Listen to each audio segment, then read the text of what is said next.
السلام علیکم، welcome to جن سٹوریز چینل۔ کہانی شروع کرنے سے پہلے ہمارے چینل کو سبسکرائب کریں اور بیل بٹن دبا کر تمام ویڈیو نوٹیفیکیشنز آن کر لیں۔ میں اب اس نتیجے پر پہنچا ہوں سنیتا کہ ملٹری ایکشن کی ضرورت نہیں، اس میں خطرہ ہے۔ کس طرح کا خطرہ؟ سنیتا نے وضاحت چاہی۔ ایک خطرہ تو یہ ہے کہ یہاں کی ملٹری انٹیلیجنس کو مجھ پر شبہ نہ ہو جائے۔ اس کے علاوہ دوسرا بڑا خطرہ یہ ہے کہ سرحدی جھڑپیں شروع ہو سکتی ہیں۔ ایسی صورت میں یہاں کی ملٹری کا پلہ بھاری رہے گا۔ یہاں کے فوجی باخبر ہوں گے اور ادھر والے بے خبر۔ ہاں یہ تو سچ ہے، سنیتا نے میرے خیال سے اتفاق کیا۔ اچانک ملٹری ایکشن ہوگا تو ہمارے فوجیوں کو سنبھلنے کا موقع نہیں مل سکے گا۔ پھر کیا ہونا چاہیے؟ تو اس وقت مجھے تھکی ہوئی لگ رہی ہے، سو جا، ہم کل صبح اس پر غور کریں گے، کوئی نہ کوئی راستہ نکل ہی آئے گا۔ میں نے فوری طور پر سنیتا کو یہ بتانا ضروری نہیں سمجھا کہ میرا کیا ارادہ ہے۔ ویسے بھی خاصی رات گزر چکی تھی۔ سومی نے میرے کہنے پر سونا اور کرنسی دوبارہ تھیلوں میں بھر دی۔ اس گھر میں سنیتا کی وہ پہلی رات تھی۔ ہر چند کہ میں اسے سومی کی طرف سے پوری طرح مطمئن کر چکا تھا، پھر بھی وہ ایک عورت تھی۔ اس کا ذہن خلفشار کا شکار ہونے لگا۔ وہ اسی لیے بول اٹھی، ابھی تو مجھے نیند نہیں آ رہی سکھبیر، تو عائشہ کو سو جانے دے۔ میں تو جانتی ہوں کہ تیری بیوی نہیں اور اسے بھی سب کچھ خبر ہے، پھر کسے دکھانے کو تو دوسرے کمرے میں جا رہا ہے؟ یہ کہتے ہوئے اس نے میرا ہاتھ پکڑ کر مجھے اپنے قریب بٹھا لیا۔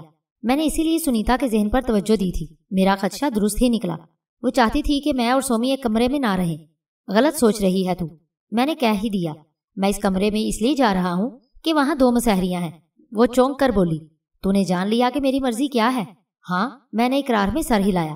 عائشہ اور میں پہلے بھی وہاں سوتے رہے ہیں، مگر تیرے ساتھ میرے لیے ایک ہی کمرے میں رہنا ناممکن ہے۔ میری صاف گوئی پر وہ کچھ اداس سی ہو گئی، لیکن میں نے پرواہ نہیں کی۔ اس کے ذہن کو مزید ٹٹولنے پر مجھے پتا چلا وہ سومی یا میری طرف سے کسی شک میں مبتلا نہیں تھی۔ اس کا مقصد محض مجھ پر اپنا حق جتانا اور میرے ساتھ رہنا تھا۔ سنیتا، ہم ایک ہی گھر میں اور ایک ہی ساتھ ہیں، میں نے اسے سمجھایا۔ کیا تیرے من کی شانتی کے لیے یہ کافی نہیں؟ کیا تو اپنے ہی کہے ہوئے الفاظ بھول گئی؟ یاد ہے مجھے اپنے الفاظ، مگر میں اپنے دل کو کیسے سمجھاؤں؟ تجھے تو میرا اتنا بھی خیال نہیں کہ اپنی صورت ہی دکھا دیتا۔ اس نے شکایت کی، اتنی سی بات تھی تو پہلے کہہ دیا ہوتا۔ یہ کہتے ہی میں سکھبیر کے قالب میں آ گیا۔ اس کے لیے مجھے حسب معمول تھوڑی سی اذیت تو برداشت کرنا پڑی، مگر وہ بہل گئی۔ اب میں تیرے دھیان میں اچھے اچھے سپنے دیکھتی ہوئی سو جاؤں گی۔ پھر اچانک اسے کمرے میں سومی کی موجودگی کا خیال آ گیا اور اسے کہنے لگی، عائشہ، تجھے تو میری کوئی بات بری نہیں لگی؟ یقین کر کہ میں نے تجھ پر کوئی شک نہیں کیا، معلوم ہے مجھے۔ سومی جواب میں بولی، مجھے خود تو اس کا کوئی تجربہ نہیں، لیکن سنا ضرور ہے اور دیکھا بھی ہے کہ محبت کرنے والے تمہاری ہی طرح ہوتے ہیں۔ عائشہ، کیا تو نے کبھی کسی کو نہیں چاہا؟ ہاں، عائشہ نے کسی سے محبت نہیں کی، سومی نے ٹھیک ہی جواب دیا، کیونکہ وہ عائشہ نہیں تھی۔ میں مسکرانے لگا۔ سنیتا جانے کب تک باتیں کرتی رہی، اس لیے مجبوراً مجھے اس کے ذہن کو سونے کی ترغیب دینا پڑی۔ اس نے پہلے جمائیاں لینا شروع کی اور پھر اونگتے ہوئے ذرا سی سنبھل کر بولی، یہ مجھے ایک دم نیند کیوں آنے لگی؟ سندر سپنے دیکھنے کے لیے، میں نے ہنس کر کہا اور اٹھا۔ تو جا رہا ہے سکھبیر؟ بند ہوتی آنکھیں پوری طرح کھول کر اس نے میرے چہرے پر نظریں جما دی۔ اس چہرے سے سنیتا کی جذباتی وابستگی میرے علم میں تھی۔ میں نے اسی لیے اس کے جذبات کو ٹھیس لگانے سے گریز کیا۔ ایسا نہ ہوتا تو میں پہلے ہی اسے سو جانے پر مجبور کر دیتا۔ چند لمحے اس کی نظریں میری طرف اٹھی رہیں، پھر آنکھیں بند ہونے لگی۔ لیٹ جاؤ سنیتا، تمہیں نیند آ رہی ہے۔ سومی نے آگے بڑھ کر اسے سہارا دے کر لٹا دیا۔ سنیتا کچھ نہ بولی اور سومی اس کے کمرے کی بتی بجھا کر میرے ساتھ وہاں سے نکل آئی۔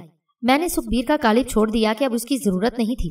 خوابگاہ میں آ کر سومی نے مجھ سے ہنستے ہوئے کہا، تو نے اس آدم زادی کو پاگل ہی کر دیا ہے اے علی لیش۔ مجھے تو اس پر خوشی ہے اے سومی کہ تو نے سنیتا سے رقابت محسوس نہیں کی۔ میں کیوں ایسا محسوس کرتی؟ مجھے تو اس کی حالت دیکھ کر رحم آتا ہے۔ سومی بولی، وہ قابل رحم تو ہے مگر معاف کر دینے کے قابل نہیں۔ اس کی گردن پر بھی جانے کتنے بے گناہوں کا خون ہے۔ اگر ونود جی آج رات نارائن گنج میں ہمیں مل گیا ہوتا تو شاید سنیتا کی قسمت کا فیصلہ بھی ہو جاتا۔ غالباً ابھی قدرت کو یہ منظور نہیں۔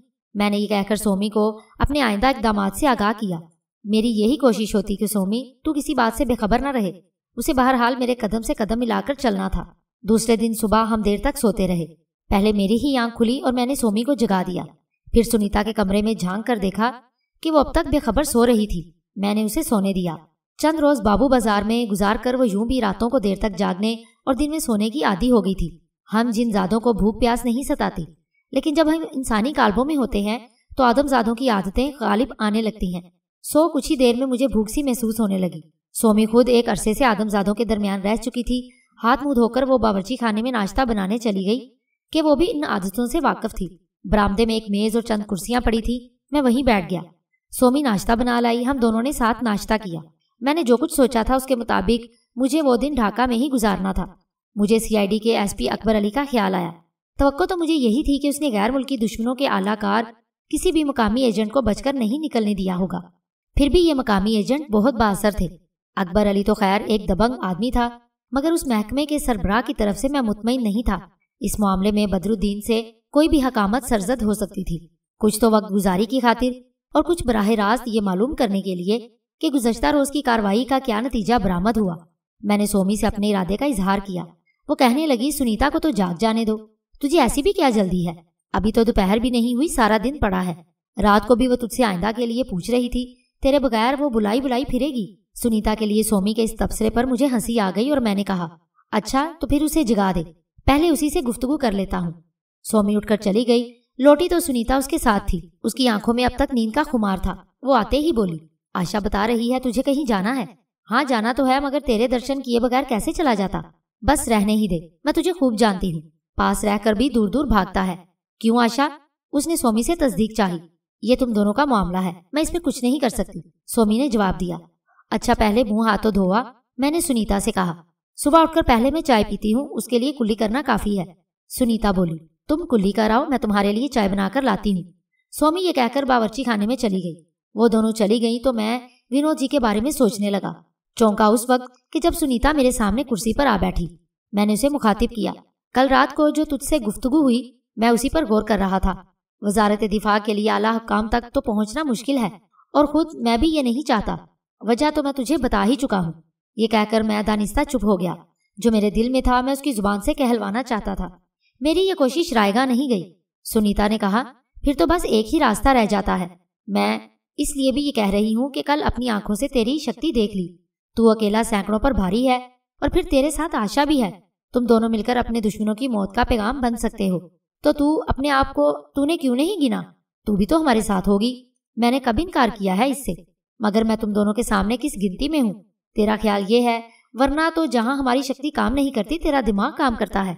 मैंने उसका हौसला बढ़ाया। उसी वक्त सोमी चाय ले आई। उसने भी मेरे अल्फाज सुन लिए थे। सुनीता को चाय का कप देते हुए उसने भी मेरी तायद की। तूने ये भी सोचा सुखबीर के किधर चलना है? सुनीता ने सवाल किया। ये फैसला तो तुझी को करना है सुनीता। तू हमसे कहीं ज्यादा दुश्मन को जानती पहचानती है। कल तूने जो कुछ कहा था मुझे याद है। उसमें फर्क सिर्फ इतना है कि अब हमें किसी से मदद नहीं लेना, अपनी ही शक्ति पर भरोसा करना है। मैंने जवाब दिया, सुखबीर तूने मुझ पर बड़ी भारी जिम्मेदारी डाल दी है। सुनीता ये कहकर कुछ सोचने लगी, फिर खुद ही बोली, दुश्मन को कमक मिलने का रास्ता अगर हम बंद ना कर सके तो उसे खोटा जरूर कर सकते हैं। पहले मैंने मीना पुल और फिर चाटगाम हिल्स जाने को कहा था। मेरा मशवरा अब भी यही है। तू उसे मशवरे का नाम दे ले, मैं फैसला कह लेता हूँ। मैं मुस्कुराकर बोला। फिर सोमी की तरफ ताए तलब नजरों से देखते हुए कहा, तेरा क्या ख्याल है? मैं सुनीता के फैसले से मुत्तफिक हूँ। सोमी ने कहकर बात को और आगे बढ़ाया, हमें आज ही रात चल देना चाहिए। रात को? सुनीता चौंकी। क्या फिर मुझे उठाकर ले चलने का इरादा है? ये भी सोच लिया है कि बीना पुल के करीबी जंगलात भी यहाँ से बहुत दूर हैं, लेकिन हमारे लिए ज्यादा दूर नहीं। सोमी ही बोली। सुनीता के चेहरे पर हैरत के आसार नजर आने लगे। ढाका से मीना पुल के फासले को मद्देनजर रखते हुए उसे सोमी की बात पर यकीन नहीं आ रहा था। तुझे खुद आज रात उसका तजर्बा हो जाएगा सुनीता। तुझसे आशा ने गलत नहीं कहा। मैंने भी सुनीता को यकीन दिलाया। तू भी यही कह रहा है सुखबीर? तो माने लेती हूँ। सुनीता के लहजे से अब भी हैरत का तासुर खत्म नहीं हुआ था। अच्छा अब तो मुझे चलने दे। मकसूद मियाँ बनकर मुझे सीआईडी ऑफिस भी पहुंचना है। ये कहते हुए मैं खड़ा हो गया।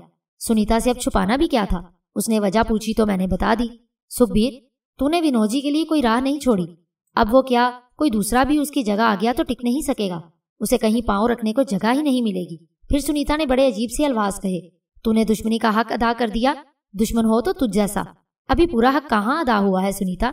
ये हक उस वक्त अदा होगा कि जब विनोद जी इस दुनिया में नहीं रहेगा, ना यहाँ उसका कोई नाम लेवा होगा। मैं बोला। फिर मैंने सोमी को साथ चलने का इशारा किया। उसे घर का दरवाजा बंद करना था। दरवाजे तक आते आते मैंने मकसूद का कालिब अपना लिया। मुझे सीआईडी ऑफिस पहुंचने की जल्दी नहीं थी। इसी सबब सदर घाट के लिए रिक्शा कर लिया। कल तक इस शहर में जो कुछ हुआ था उसके असरात अब भी बाकी थे। दिन के वक्त भी मैंने पुलिस को गश्त करते देखा। लोग डरे डरे से थे कि जाने कब क्या हो जाए। उन्हें खबर नहीं थी कि अब कुछ नहीं होना। वो जिन्होंने नफरत और तासुब की आग भड़काई थी अब खुद उसकी लपेट में आ चुके थे। शहर की फिजा मुझे बड़ी हद तक बदली बदली सी लगी। मेरे नजदीक ये एक नेक शगुन था। मेरी मंजिल आ गई तो रिक्शा रुकवा कर मैंने किराया अदा किया और CID ऑफिस की तरफ चल दिया। रिक्शा मैंने कुछ पहले ही छोड़ दिया था। बदरुद्दीन जैसे कभी शख्स से मुझे मिलना पहले अच्छा नहीं लगा तो मैंने SP अकबर अली को तलाश किया। वो मुझे अपने कमरे में ही मिल गया। मुझे देखते ही उसने एहतरामत कुर्सी छोड़ दी। आइए सर। उसके लहजे में तपाक था। बैठो अकबर अली। मैंने ये कहते हुए उसके सामने वाली कुर्सी संभाल ली और पूछा, कल के ऑपरेशन में कोई दुश्वारी तो नहीं हुई? जी नहीं सर। वो सभी पकड़े गए और असला भी बरामद कर लिया गया, मगर उनमें से 2 ने अब तक 3rd डिग्री आजमाने के बावजूद जुबान नहीं खोली। तो फिर इसका मतलब ये हुआ अकबर अली कि मैं सही वक्त पर आ गया। मैं मुस्कुरा दिया। तुम उन्हें यहाँ बुलवा सकते हो? यहाँ सर? अकबर अली ने हैरत से कहा। हाँ, यहाँ बुलवाने में क्या मजायका है? आपका हुक्म है सर तो बुलवा लेता हूँ। दोनों को एक साथ या अलग अलग? अकबर अली ने पूछा। जैसे तुम्हारी मर्जी, मैंने जवाब दिया। फिर SP अकबर अली ने उनमें से एक शख्स को पहले बुलवाया। उसका हुलिया खासा बिगड़ा हुआ था। मैंने अकबर अली की मुश्किल आसान करने के लिए उस शख्स को अपने असर में ले लिया। SP साहब को तो तुमसे शिकायत है कि तुम जुबान नहीं खोल रहे। तुम तो पकड़े ही गए हो, फिर दूसरों को बचाने से क्या फायदा? जो ये पूछे बता दो।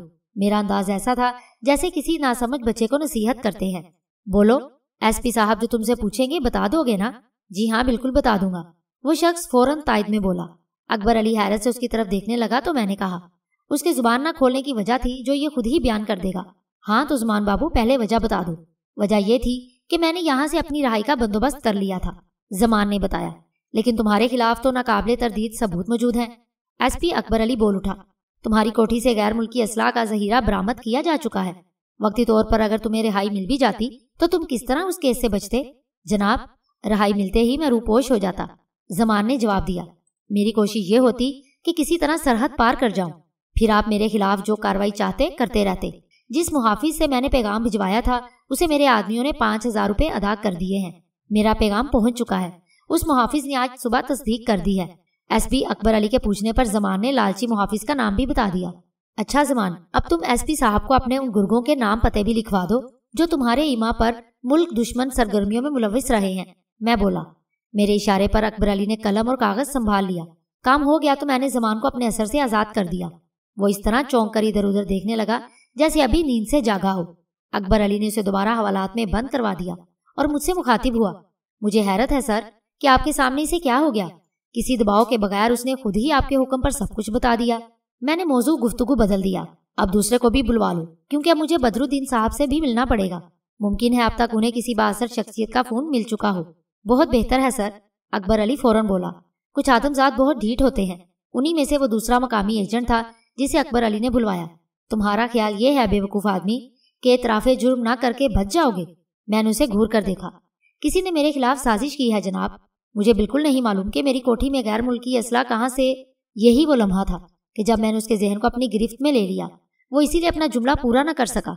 असलहा कहाँ से आया मुझे मालूम है। उसने अपना जुमला पूरा कर दिया। फिर वो भी जमान की तरह कुछ नहीं छुपा सका। उसके बाद मैं तो उठ आया और अकबर अली जरूरी कार्रवाई के लिए अपने मातहत अफसरान को हदायत देने लगा। मैं तो यूं ही वक्त गुजारी के ख्याल से उधर निकल आया, मगर यहाँ मेरा आना रायगा नहीं हुआ। बदरुद्दीन से मिला तो वो मुझे सख्त परेशान और बौखलाया हुआ नजर आया। उसे एक बाअसर सियासी शख्सियत का फोन मिल चुका था। वो तजब्जुब का शिकार था कि करे तो क्या करे। एक तरफ तो उसे मेरा ख्याल था, दूसरी तरफ एक सियासतदान की नाराजगी भी मंजूर ना थी। उसके जहन पर तवज्जो देकर मुझे उन बातों का इल्म हो गया। अब तो वो इधर उधर की उड़ा रहा था। असल मसले पर गुफ्तगू करने की उसे हिम्मत नहीं हो रही थी। मकसूद मियाँ, आपकी हिदायत के मुताबिक कार्रवाई पूरी हो चुकी है। वो मुझे मुतमईन करने की गर्ज से बोला, मगर उनमें से 2 ने अभी तक एतराफे जुर्म नहीं किया। ये पुरानी बात हो गई। मैंने मुस्कुरा कर कहा। उन दोनों ने भी जुबान खोल दी है। कब? उसने हैरान होकर पूछा। मुझे तो SP अकबर अली ने इस सिलसिले में और ही रिपोर्ट दी थी। वो रिपोर्ट भी सही थी और मैं जो कह रहा हूँ वो भी दुरुस्त है। मैंने बताया। दरअसल कुछ लोगों के सामने पत्थर भी बोलने लगते हैं। अकबर अली भी ऐसे ही लोगों में से है। ये अभी जरा ही देर पहले का जिक्र है। मैं अकबर अली के पास ही से आ रहा हूँ। मैंने दानिस्ता अकबर अली के सर सेहरा बांध दिया। तो क्या उस जमाने भी इतराफ कर लिया कि वो गैर मुल्की एजेंटों का आलाकार था? हाँ, उसे एक तो इकरार करना ही था। मैंने पुरसुकून आवाज में जवाब दिया। अगर आप अपनी नौकरी को खतरे में महसूस कर रहे थे तो अब इस ख्याल को जहन से झटक दें। अब से तकरीबन 1 घंटे पहले आपको जमान के सिलसिले में जिस सियासी शख्सियत ने फोन किया था उसका मुझे इल्म हो चुका है। आपसे यही कहा था ना कि जमान के मामले में उस सियासतदान का नाम ना आए और काम भी हो जाए। आप मकसूद मियाँ इतने चौकन्ना और बाखबर रहते हैं? बदरुद्दीन ने इजहारे हैरत किया। रहना पड़ता है बाखबर, वरना तो कदम कदम पर कानून के नफाज में रुकावटें खड़ी कर दी जाएं। کچھ لوگوں کو خود بھی علم نہیں ہوتا کہ وہ کن ہاتھوں میں کھیل رہے ہیں۔ پھر میں نے بدرالدین کو بتا دیا کہ اتنے سخت پہرے میں رہنے کے باوجود زمان نے کس طرح اپنی رہائی کا راستہ ہموار کرنا چاہا تھا۔ اب تو میرے پاس پورا جواز موجود ہے۔ بدرالدین نے مطمئن آواز میں کہا، جی ہاں، زمان جیسے غدار کسی سیاسی شخصیت کی آڑ میں چھپ کر فرار نہیں ہو سکتے۔ مقصود میاں، آپ کے تشریف لانے سے میری بڑی ہمت بن جاتی ہے۔ بدرالدین انکساری کا اظہار کرنے لگا۔ بس اب کچھ دن کی بات اور ہے، غیر ملکی دشمنوں کا سرگنا 30 بھی زیر دام آ جائے گا۔ میں نے اسے اطمینان دلایا۔ یہ تو آپ بڑی اچھی خبر سنا رہے ہیں۔ میں نے آپ کے حکم پر SSP منظور احمد شیخ کو بھی سخت تاکید کر دی ہے کہ بڑے سرکاری افسران کے خلاف تحقیقات میں کسی قسم کی کسر نہ چھوڑی جائے۔ انشاءاللہ آپ کو میرے محکمے کی طرف سے مایوسی نہیں ہوگی۔ بدرالدین اپنی صفائی پیش کرتے ہوئے قدرے خوفزدہ بھی تھا۔ مجھ سے ڈرنے کی ضرورت نہیں آپ کو، اپنے فرائض پوری تندہی سے ادا کرتے رہیں، اتنا کافی ہے۔ مجھے یقین ہے اب آپ پر دباؤ نہیں ڈالا جائے گا۔ غیر ملکی دشمنوں اور ان کے مقامی ایجنٹوں کو گھیرا جا چکا ہے۔ جن تقریب کاروں نے اس شہر سے راہ فرار اختیار کر لی ہے وہ بھی بچ نہیں سکیں گے۔ اس روز بدرالدین کی درخواست پر میں نے چائے پینا گوارا کر لیا۔ ممکن ہے کہ اب آپ سے جلد ملاقات نہ ہو سکے۔ میں اٹھتے ہوئے بولا، میں سمجھ گیا مقصود میاں کہ آپ 30 کی تلاش میں ڈھاکہ سے جا رہے ہیں۔ بدرالدین بھی اپنی سیٹ سے اٹھا۔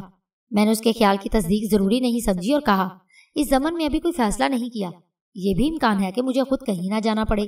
آپ اپنے معاملات مجھ سے بہتر طور پر سمجھ سکتے ہیں۔ بدرالدین نے مجھ سے مزید کچھ معلوم نہ کیا۔ وہ اب مجھ سے گفتگو کرتے ہوئے بہت محتاط رہنے لگا تھا۔ CID آفس سے واپسی پر مجھے IG نور الاسلام کا بھی خیال آیا، مگر میں اس سے نہیں ملا اور گھر واپس آ گیا۔ اب میں نے مقصود کا قالب چھوڑ دیا تھا۔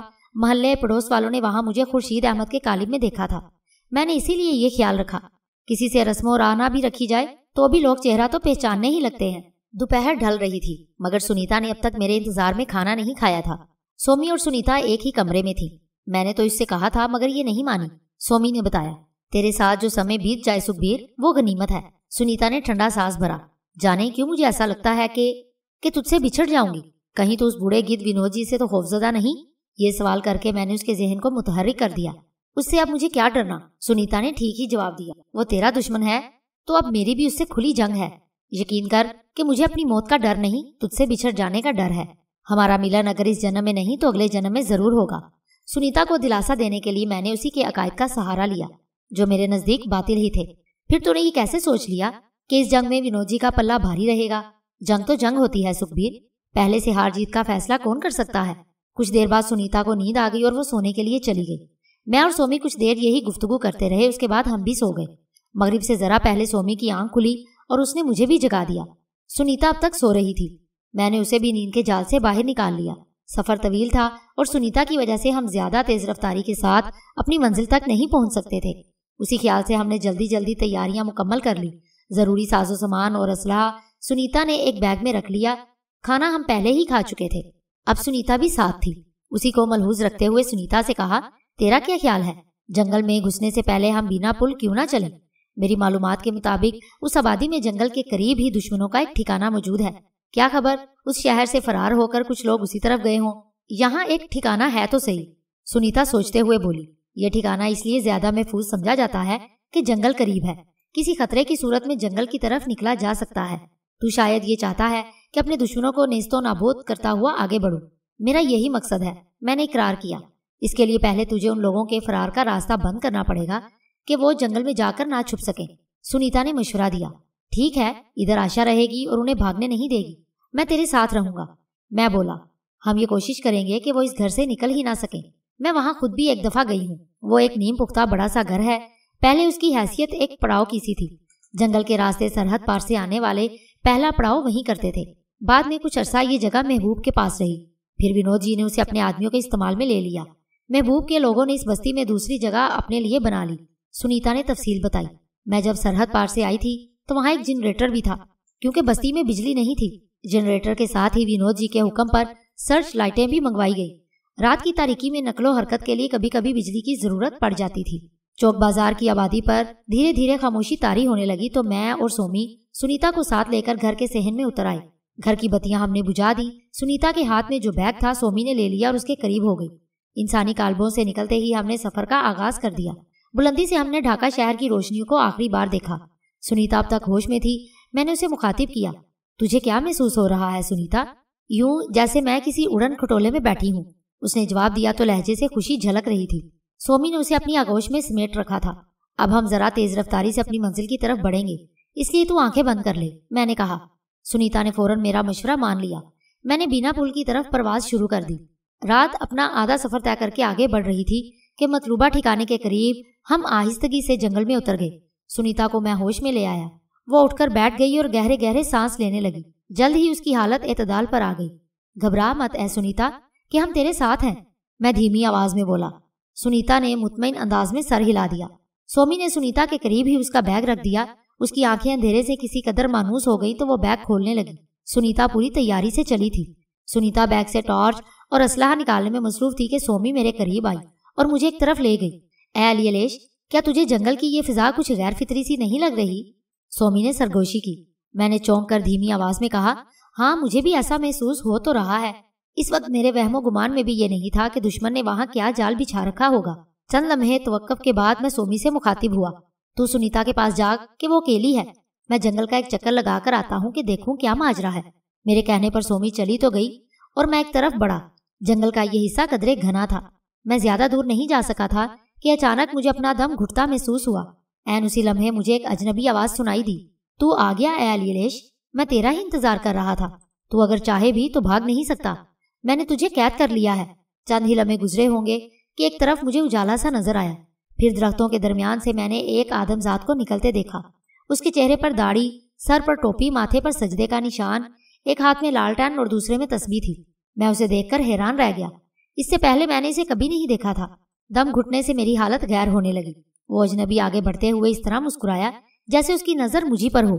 उसके पैरों तले आने वाले सूखे पत्तों की आवाज मुझे मौत की आवाज महसूस हो रही थी। उन लम्हात में भी मैंने खुद पर काबू रखा। उसकी वजह मेरे ईमान की पुख्तगी ही थी। अब मैं कोई भटका हुआ जिनजात नहीं था। अपनी तरफ बढ़ने वाले उस अजनबी पर मैंने निगाह डाली। अपने हुलिये से वो मुझे कोई मौलवी ही मालूम हुआ। ए अल्लाह के नेक बंदे, मैंने हिम्मत करके उसे मुखातिब किया, तू मुझे ईमान वालों में से लगता है। ए जिनजात, तूने मेरे बारे में ठीक अंदाजा लगाया। उसने मेरे ख्याल की तस्दीक कर दी। फिर सख्त आवाज में बोला, मगर तू राह रात से भटक गया है, वरना खल्के खुदा को अजाब में गिरफ्तार न करता। अब्दुल सबूर को तू धोखा नहीं दे सकता। सजा के तौर पर मैं तुझे जला के खाक कर दूंगा। तुझे मेरी तरफ से यकीनन किसी ने गलत फहमी में मुब्तला कर दिया है। वो एक ही अय्यार और बदबख्त शख्स हो सकता है जिसने तुझे अपना नाम शमशाद खान बताया होगा। मेरा जहन सही खतूत पर काम करने लगा। जब सुनीता अपनी शैतानी कुव्वतों को भरुए कार लाकर मेरा नाम जान सकती थी तो विनोद जी उससे कहीं बड़ा शैतान था। उसने अपनी असल शख्सियत पर शमशाद खान का पर्दा डाल रखा था। मौलवी अब्दुल सबूर को उसी ने मेरा नाम बताया होगा। मेरी बात सुनकर अब्दुल सबूर कहने लगा, खुद ही तेरी जुबान पर शमशाद खान का नाम आ गया। बोल, क्या तूने उस नेक आदमी का जीना दोभर नहीं कर रखा? ए अब्दुल सबूर, वो हरगिज नेक आदमी नहीं। दम घुटने के बावजूद मैंने अपने उसान बरकरार रखे और फिर उससे इल्तिजा की, साहिब ईमान होने की हैसियत से क्या तू मेरी एक दरखास्त मान लेगा? मुझे कैद रख या आजाद कर दे, मगर जुर्म तो साबित हो जाए, तभी सजा देना भी रवा है। इंसाफ का तकाजा यही है कि जिस पर कोई इल्जाम हो उसे सफाई का मौका दिया जाए। मैं तुझसे इतनी ही मोहलत का तलबगार हूँ। लेकिन ए अलीलेश, अभी मैंने तुझे सजा कब दी है? वो बोला, क्या ये सजा नहीं कि मेरा दम घुट रहा है? मैं शदीद अजियत का शिकार हूँ। तूने अगर मुझ बेगुनाह को मार दिया ए अब्दुल सबूर, तो मेरा खून तेरी गर्दन पर होगा। जिस तरह तू खुदा का बंदा और जानदार है, उसी तरह मैं भी हूँ। इस पर आखिरत में तुझसे जवाब तलबी होगी तो फिर क्या जवाब देगा? किसी जिनजात का कत्ल भी उतना ही बड़ा गुनाह है जितना किसी आदमी को मार देना। मैंने अपने पुरअसर आवाज में बड़ी मुश्किल से ये अल्फाज अदा किए। अब्दुल सबूर के चेहरे का रंग बदलने लगा। यकीनन मेरे अल्फाज का उस पर असर हुआ था। आंखों की सुर्खी भी किसी कदर कम हो गई। तुझे शायद खबर ना हो अब्दुल सबूर कि मेरे माँ बाप ने मेरा नाम जिन्नात के एक पैगंबर पर अलीलेश रखा था, जिसे अल्लाह ने नई शरीयत अता की थी। 36,000 साल तक जिन्नात ने अलीलेश को अता की जाने वाली शरीयत पर अमल किया और फिर नाफरमानी पर उतर आए, सो उन पर फना का अजाब भेजा गया। मैंने अपने आलमों से अब तक जो कुछ सुना था उसका इजहार भी कर दिया। तो क्या ए अलीलेश, तू फासिक नहीं? वो जो आदमियों को तरह तरह से सताते हैं? अब्दुल सबूर ने हैरत से पूछा। तुझसे मैं झूठ नहीं बोलूंगा अब्दुल सबूर, बिलाशुबा मैं भी फासिकों में से था। फिर मुझे अल्लाह ने तौबा की तौफीक दी और मैं राह रास्त पर आ गया। मेरा जवाब सुनकर वो चंद लम्हे खामोश रहा, फिर खुद कलामी कैसे अंदाज में बोला, मगर वो शमशाद खान, उसने तो मस्जिद की तामीर के लिए बहुत बड़ी रकम दी है। दोनों में से एक ही सच्चा हो सकता है। अच्छा तो फिर ठीक है अलीलेश, मैं तुझे सफाई का मौका देता हूँ। तुझे भागने का तो नहीं दूंगा मैं। हाँ, अब तेरा दम नहीं घुटेगा। उसने ये कहकर कुछ पढ़ा और मेरी तरफ फूंक दिया। मौलवी अब्दुल सबूर यकीनन कोई आमिल ही था। दूसरे ही लम्हे मेरा दम घुटना बंद हो गया, मगर अपनी जगह से हरकत करना अब भी मेरे लिए मुश्किल था। तेरा शुक्रिया ए मर्दे बुजुर्ग, मैंने फौरन कहा और सुकून का सांस लिया। ये बता अब कि वाकई तू मुसलमान है? अब्दुल सबूर ने मुझसे सवाल किया। हाँ, मैं तो मुसलमान हूँ, मगर वो काफिर है कि जिसने खुद को तेरे सामने मुसलमान जाहिर किया, मैंने जवाब दिया। अगर वो काफिर होता तो मैं जैसवर में जो मस्जिद बनवा रहा हूँ उस कार्य खैर के लिए रकम क्यों देता? किसी काफिर को मस्जिद की तामीर में क्या दिलचस्पी हो सकती है? ये कि वो तुझे अपने नेक होने का यकीन दिला दे। मैं बोला, तेरे इस दावे का सबूत क्या है? उसने बहस की। पहला वाज़ेह सबूत तो ये है कि उसी ने तुझे मेरा नाम बताया होगा। बोल, क्या ऐसा ही नहीं? तू एक आलिम है और तुझे यकीनन मालूम होगा कि हम जिन्नात किसी आदमजात को अपना नाम नहीं बताते। अब तू पूछेगा कि फिर उस काफिर को मेरा नाम किस तरह मालूम हुआ? उसका जवाब ये है, ए अल्लाह के नेक बंदे, कि वो काफिर शैतानी कुव्वतों का मालिक है, मगर इतना भी नहीं कि मेरे ऊपर काबू पा सके। उसका असल नाम विनोद जी है और वो यहाँ हम मुसलमानों में फूट डलवाने के लिए सरहद पार से आया है। उसके बाद मुख्तसरन मैंने विनोद जी के मुतालिक अब्दुल सबूर को बताया। अल्लाह मुझे माफ करे कि वो काफिर मुझे धोखा दे गया। उसकी जुबान में तो बड़ी मिठास थी, लगता ही नहीं था कि वो झूठा होगा। खुदा का शुक्र है कि मैं एक बड़े गुनाह से बच गया। मौलवी अब्दुल सबूर के लहजे में तासुब से पता चल रहा था कि उसे मेरी बातों पर यकीन आ गया है। अब मैं समझा कि वो मेरी इतनी खुशामद करके मुझे जैसवर से अपने साथ यहाँ क्यों लाया था। मगर ए अली रेश, तेरा इन बातों से क्या ताल्लुक? तूने एक जिनजाद होकर आदमियों के मामलात में क्यों मुदाखलत की? इसलिए कि मैंने खल्के खुदा की हिदमत का फैसला किया है। अल्लाह मुझे उसकी तौफीक अता करे कि मैं मजलूम और बेगुनाह आदमजादों की मदद करता रहूं। ए अली रेश, अगर तू सच्चा है तो अल्लाह तुझे इसकी जज़ा और उस काफिर को सजा देगा। उसी वक्त मुझे सोमी नजर आई। वो मौलवी अब्दुल सबूर के पीछे थी और उस पर वार करने वाली थी कि मैं जोर से बोल उठा, नहीं, ऐसा ना करना। दानिस्ता सोमी का नाम लेने से मैंने गुरेज किया। सोमी मुझे हैरत से देखने लगी। मौलवी अब्दुल सबूर तेजी से पलटा, मगर उस वक्त तक सोमी ने अंधेरे की चादर ओढ़ ली थी। वो मेरी नजरों से भी ओझल हो गई। कौन था ए अली रेश? तू किससे मुखातिब था? अब्दुल सबूर ने मुड़कर मुझसे दरियाफ्त किया। वो मेरी बीवी थी, एक जिनजादी। मैंने बता दिया। उसी ने पहली बार मेरी तवज्जो इस तरफ दिलाई थी कि जंगल की फिजा गैर फितरी सी है। सो मैं उसकी तस्दीक के लिए जंगल का एक चक्कर लगाने वाला था, मगर तूने मुझे उड़ने से पहले ही गिरफ्तार कर लिया। मुझे वापसी में देर हुई तो वो मुझे ढूंढती इधर निकल आई। वो एक आलिम जिनजात की बेटी है। उसने यहाँ आते ही अंदाजा कर लिया होगा कि मैं किस मुश्किल में हूँ। मैं तुझसे हरगिज नहीं ये छुपाऊंगा अब्दुल सबूर कि मेरी बीवी तेरे ऊपर वार करने वाली थी। मैंने इसीलिए उसे रोक दिया। फिर अब्दुल सबूर की यकीन दहानी के लिए मैंने सोमी को नाम लिए बगैर मुखातिब किया। ए आलिम बाप की नेक बेटी, इस मर्दे बुजुर्ग के सामने जाहिर हो जा। काफिर विनोद जी ने उसे फरेब दिया था, वरना ये मुझे कैद ना करता। जिन्नात को काबू करने वाले आमिल आदमजादों के लिए तो ये मुमकिन है कि वह हम जिनजादों को देख सकें, वरना कोई और इसका अहल नहीं। उसके लिए भी कुछ शराइत हैं। मसलन आमिल ने किसी खास जिनजात को काबू में करने के लिए कोई अमल किया हो, उसका इन्हिसार अमल पर हो। कुछ अमल वक्ती होते हैं और कुछ फौरी तौर पर असर करते हैं। कुछ के लिए 40 दिन मुकर्रर है। 40 रोज का अमल अमूमन किसी जिनजात को अपना गुलाम बनाने की खातिर किया जाता है। मौलवी अब्दुल सबूर का ये मकसद नहीं था, सो इसने मुझे कैद करने की गर्ज से मुख्तसर मुद्दत का अमल किया। यूं वो मुझे देखने के काबिल हो गया। फिर ये कि उसने मुझे लाइल्मी के सबब शिकार किया। अगर मैं पहले से चौकन्ना या होशियार होता तो शायद इसकी गिरफ्त में ना आता। सोमी के साथ ऐसा कोई मामला नहीं था। ना तो अब्दुल सबूर को उसके नाम का इल्म था, ना सोमी को काबू में करने के लिए उसने कोई अमल किया था। जिन शराइत का मैंने जिक्र किया उनमें जिन्नात और किसी आमिल की बाहमी रजामंदी को भी दखल है, वरना जिन्नात अंधेरे की चादर ओढ़ लेते हैं और नजर नहीं आते। ए जिनजादी, तूने अपने शोहर के हुक्म की तामील में मुझ पर वार नहीं किया। इससे जाहिर हो गया कि तू नेक और फमा बरदार है। तेरे शोहर अली अलेश को एक शैतान के बहकाए में आकर मैंने कैद कर लिया था। उस पर अब मुझे निदामत हो रही है। अब्दुल सबूर ने सोमी से कहा, मैं तेरे शोहर को आजाद करता हूँ। ये कहते ही अब्दुल सबूर ने कलमा शहादत पढ़ा और अपना दायां हाथ फिजा में बुलंद किया। चंद लम्हे वो जेरे लब किसी अमल का विर्द करता रहा और फिर अपने हाथ को उल्टी जानिब गर्दिश देने लगा। आमिल अब्दुल सबूर के हाथ की गर्दिश के साथ साथ मुझे यूं लगा कि नादीदा गिरफ्त मेरे वजूद से हटती जा रही है। 7वीं गर्दिश पूरी होते ही मैं आजाद हो गया।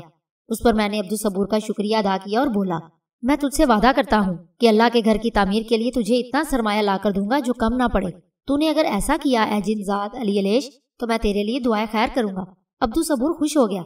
अगर तू चाहे अब्दुल सबूर तो मैं तुझे चंद लम्हों में जैसवर पहुंचाकर यहाँ वापिस आ सकता हूँ। मैंने पेशकश की। मुझे मालूम है तुम जिनजादों के लिए ये मुश्किल काम नहीं, मगर मैं ये रात इस जंगल में इबादत करते हुए गुजार सकता हूँ। मेरे कुछ अजीज भी बिना पुल में हैं। मैं कल सुबह उनसे मिलकर जैसवर वापस चला जाऊंगा। अब्दुल सबूर जवाब में बोला, तू और बुरा ना माने तो ये बता दे ए अब्दुल सबूर کہ وہ کافر کہ جس نے تجھے اپنا نام شمشاد خان بتایا تھا آخری بار کب اور کہاں تجھ سے ملا تھا؟ میں نے پوچھا۔ یہ آج ہی شام کی بات ہے، میں اسی کے ساتھ بس میں بیٹھ کر جیسور سے یہاں آیا تھا۔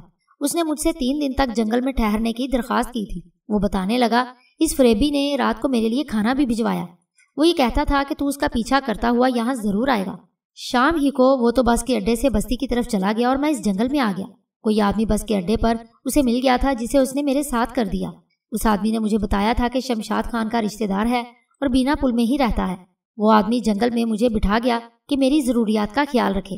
شمشاد خان کے جس کا نام تو ونود جی بتاتا ہے شام کے بعد مجھ سے ملنے نہیں آیا۔ اس نے مجھ سے ایسا کوئی وعدہ بھی نہیں کیا تھا۔ 3 دن تک اس عامل عبدالصبور کو جنگل میں ٹھہرائے رکھنا میرے لیے معنی خیز تھا۔ میں نے ایک مرتبہ پھر عبدالصبور کو مخاطب کیا، ویسے تو تیری مرضی، تو اس جنگل میں رات گزار لے، مگر تیرا مقصد عبادت کرنا ہے جو پورا ہونا مجھے دشوار لگتا ہے۔ یہاں اب ایک اور ہی کھیل شروع ہونے والا ہے جس سے یقیناً تیری عبادت میں خلل پڑے گا۔ اس جنگل میں کافروں نے اسلحے کا بڑا ذخیرہ چھپایا ہوا ہے جسے تلاش کر کے ہم تباہ کر دیں گے۔ ممکن ہے کہ ان کے اور ہمارے درمیان لڑائی شروع ہو جائے۔ ایسی صورت میں اے علی علیش، تو نے یہ کیا کہا؟ عبدالصبور نے میری بات کاٹ دی۔ جنات اور آدم زادوں کی جنگ میں ابھی عبدالصبور کی بات پوری نہیں ہوئی تھی کہ جنگل ایک دھماکے سے گونج اٹھا۔ عبدالصبور اچھل پڑا۔ خطرہ میرے سانپ پر چھناکا سا ہوا۔ سنیتا کو سومی تنہا چھوڑ آئی تھی، مجبوراً ہی اسے یہ قدم اٹھانا پڑا، مگر سنیتا اکیلی شاید ان درندہ صفت آدم زادوں کا مقابلہ نہ کر پاتی جو اسی کی طاق میں ہوں گے۔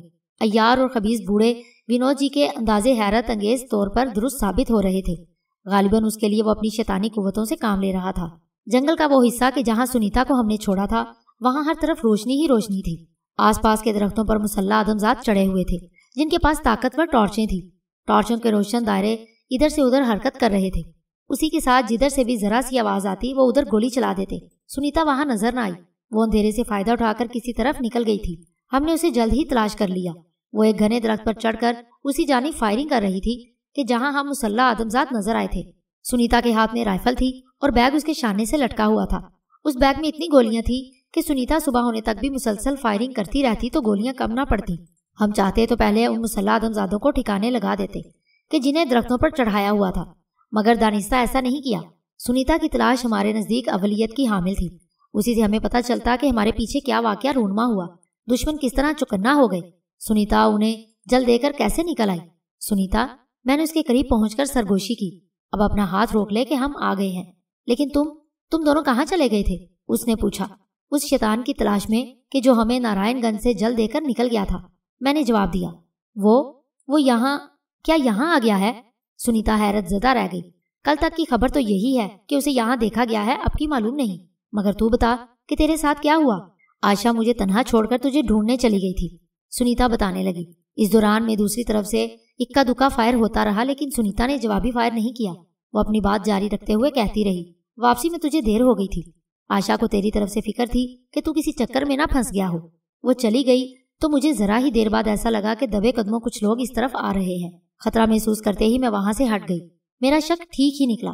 پھر اس سے پہلے کہ میں کسی کو نشانہ بناتی وہ پیڑوں پر چڑھ گئے۔ جنگل میں نیچے رہنا خطرناک ہوتا ہے، سو میں بھی کھسکتی ہوئی اس درخت تک پہنچی اور پھر اوپر آتے ہی پہلا فائر کیا۔ اس کے بعد باقاعدہ مقابلہ شروع ہو گیا۔ معلوم نہیں انہیں کس طرح ہماری یہاں موجودگی کا پتہ چل گیا۔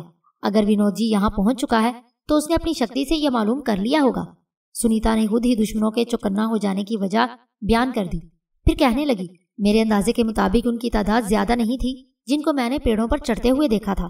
آ میرے ساتھ، میں بولا، تو خود ہی انہیں پھونک دے۔ یہ کہتے ہی میں نے اسے کسی پھول کی طرح اٹھا لیا۔ میں اگر چاہتا تو پیڑوں پر چڑھے ہوئے ان مسلح آدمزادوں کو اپنے ہاتھوں ٹھکانے لگا دیتا، مگر انہیں سنیتا موت کے گھاٹ اتارتی تو زیادہ بہتر ہوتا۔ سومی کو بھی میں نے مداخلت سے منع کر دیا۔ ہمیں صرف سنیتا کو بچائے رکھنا تھا، باقی کام وہ خود کر لیتی۔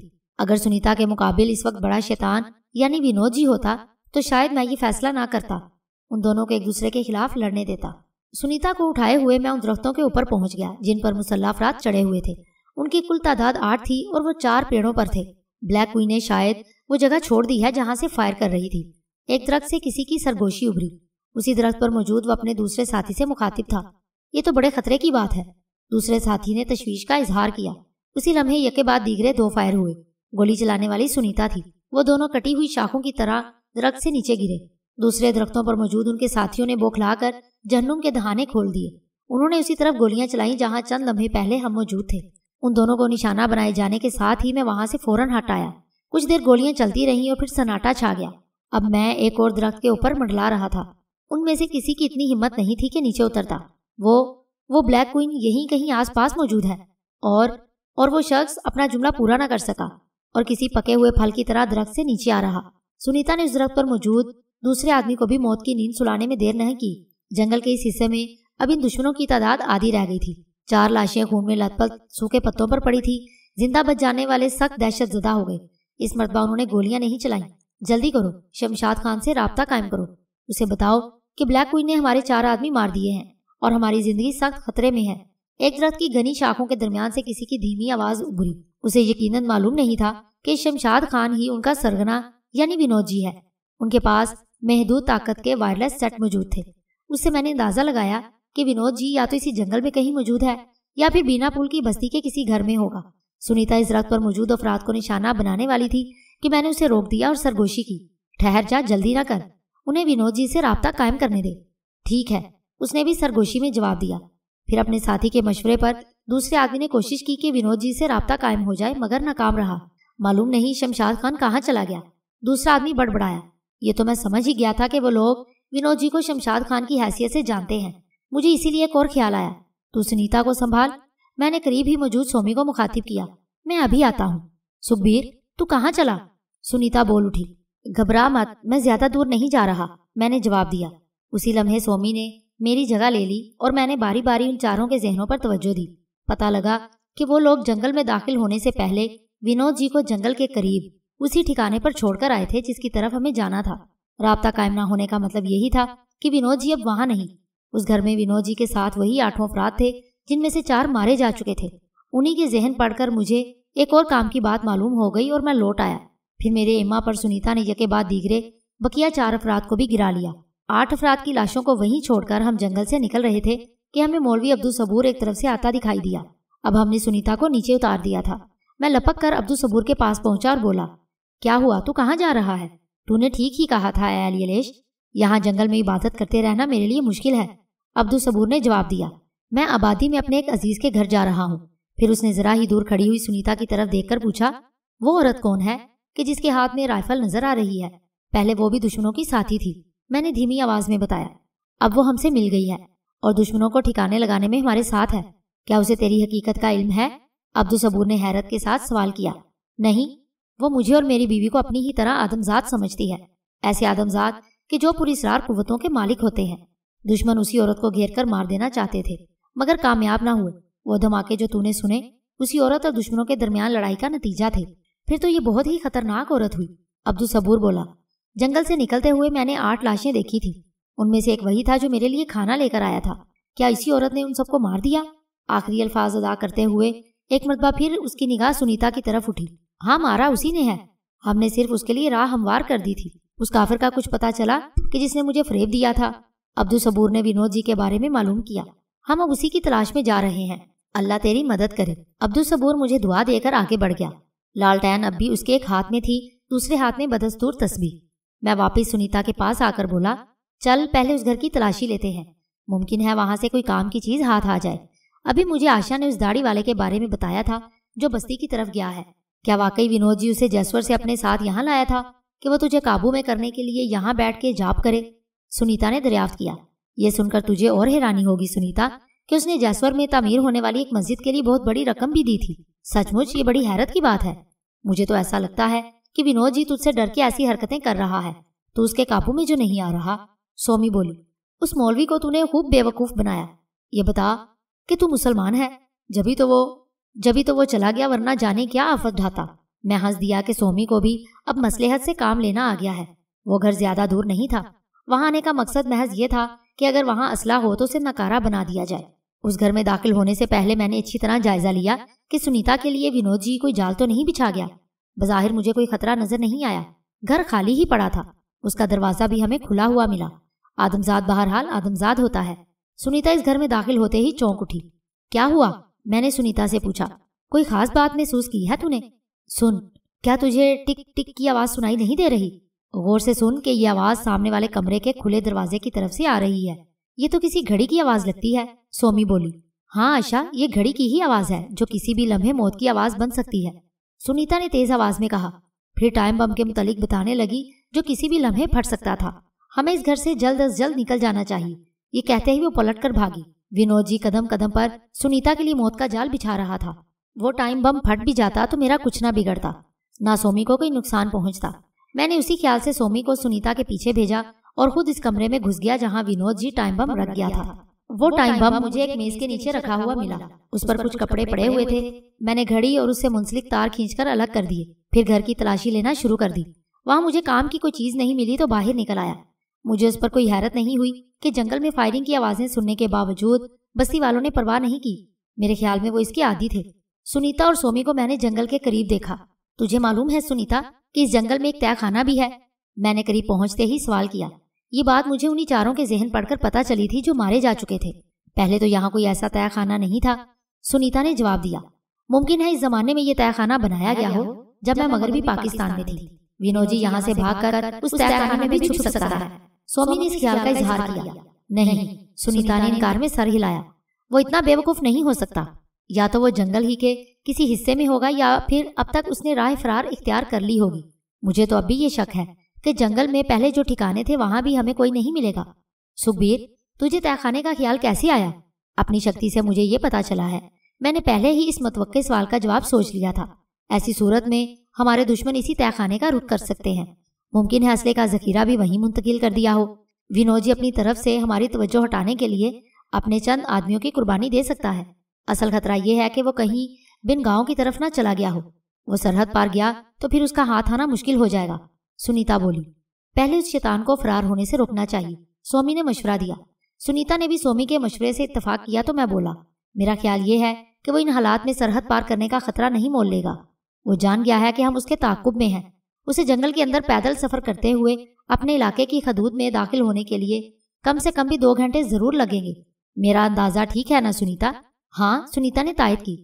उसने बहुत तेज रफ्तारी भी दिखाई तो उससे कम वक्त नहीं लगेगा, लेकिन हम तो उससे भी बहुत पहले उसे तलाश कर सकते हैं, सोमी ने कहा। इस इम्कान को क्यों नजरअंदाज किया जाए? अगर वो हमें ना भी मिला तो हम दोबारा लौटकर यहाँ आ सकते हैं। मैं समझती हूँ कि वापसी में हमें ज्यादा देर नहीं लगेगी।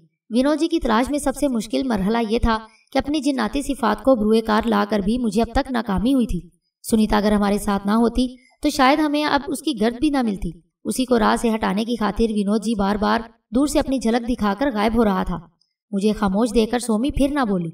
वो समझ गई थी कि मैं कुछ सोच रहा हूँ। हरचंद के विनोद जी को ढूंढने के लिए पहले भी मैं अपने तसव्वुर की कुव्वत आजमा चुका था, फिर भी मुझे कामयाबी हासिल ना हुई। सुखबीर, सुनीता चुप ना रह सकी। हम कब तक यहीं खड़े रहेंगे जब तक कोई फैसला ना कर लें, मैंने जवाब दिया। जरा मुझे सोचने दे। मैं और सोमी दोनों ही सुनीता की नजरों से ओझल थे, फिर भी उसे अपने करीब हमारी मौजूदगी का एहसास था। एक महूम सी उम्मीद के सहारे मैंने विनोद जी के खबीस चेहरे का ध्यान किया। अव्वल वही तजर्बा हुआ जिससे मैं पहले भी गुजर चुका था। उसका चेहरा सामने आता और फिर गायब हो जाता। फिर एक नई सूरत पेश आई। एक चेहरे की जगह मुझे उसके 2 चेहरे नजर आने लगे। एक चेहरा तो बार बार छुप जाता, मगर वैसा ही दूसरा चेहरा बरकरार रहता। मैंने उसी दूसरे चेहरे पर तवज्जो मरकूज कर दी, क्योंकि वो दोनों एक ही शख्स के 2 चेहरे थे। मजीद तवज्जो देने पर उस दूसरे चेहरे के इर्द गिर्द का मंजर भी वाजिया होता गया। वो मुझे तन्हा दिखाई ना दिया। उसके साथ 4 आदमी और थे। 2 मुसल्ला आदमी उसके आगे पीछे थे, 2 दाएं बाएं। विनोद जी इन 4 मुसल्ला अफराद के साथ तेज रफ्तारी के साथ जंगल में आगे बढ़ रहा था। उससे मैंने यही नतीजा अखज़ किया कि विनोद जी अब तक मुझे अपनी शैतानी कुव्वतों के जरिए धोखा देता आया है, लेकिन आज उसे कामयाबी नहीं हुई। उसने मुझे धोखा तो अब भी देना चाहा था और उसी के सबब 2 चेहरे नजर आए। इस वक्त भी अगर मैं ज्यादा देर तक अपने तसव्वुर की कुव्वत को मुतहर्रिक ना रखता तो शायद फरेब खाता।